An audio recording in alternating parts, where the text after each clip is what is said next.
हमें पढ़ना है आज साइक्लिक हाइड्रोकार्बन के बारे में।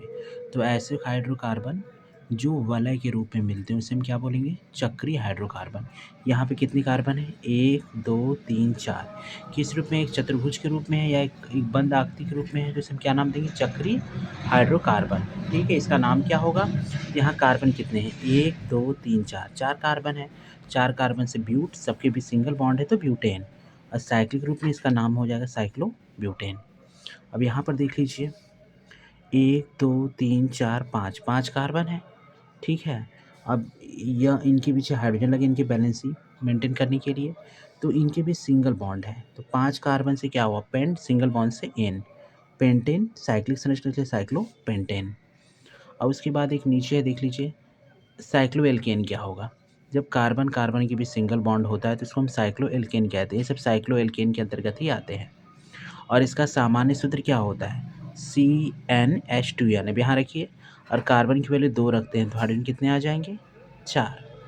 और कार्बन की वैल्यू अगर 4 रखते हैं तो हाइड्रोजन कितने आएंगे? 4 2 जा 8, जैसे ऊपर वाले में हुआ था।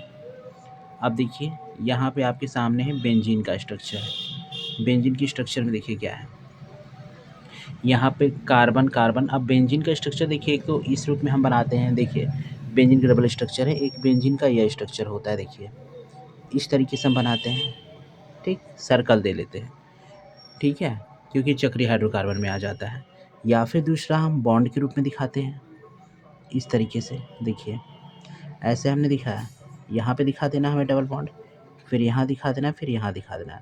ये दोनों सिंबल होते हैं, किसी भी तरीके से आप बेंजीन को आप दिखा सकते हो, ठीक। यहाँ पर देखिए, यह हाइड्रोजन इनके बैलेंस करने के लिए है। अब बेंजीन का फार्मूला क्या होता है? पहले कार्बन देख लीजिए कितने हैं, 1 2 3 4 5 6। C6 हाइड्रोजन कितने हैं? 1 2 3 4 5 6, 6, तो C6 या 6। ये बेंजीन का क्या हो गया? आपका फार्मूला हो गया, ठीक है।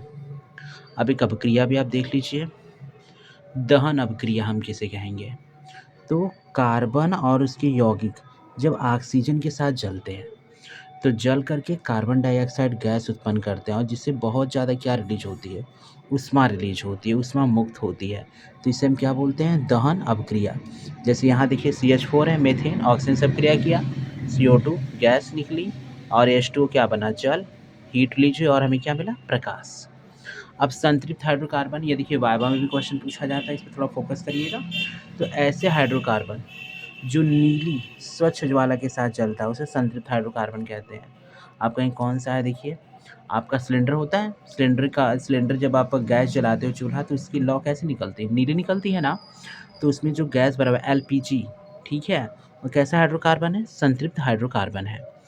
और अगर ऑक्सीजन उसको कम मिलने पर वो एलो या फिर काला धुआं, जैसे कभी आप जो सिलेंडर का बर्नर है वो अगर ख़राब हो जाता है तो वो पीले फ्लेम के साथ जलना चालू हो जाएगा, और उसको आप साफ़ कर दोगे, जैसे उसको पर्याप्त ऑक्सीजन मिलने लगेगा तो फिर से ब्लू फ्लेम के साथ जलेगा।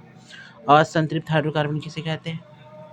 तो ऐसे हाइड्रोकार्बन जो पीले धुएँ वाली ज्वाला और कालिक युक्त ज्वाला के साथ जले, उसे हम क्या कहेंगे? असंतृप्त हाइड्रोकार्बन।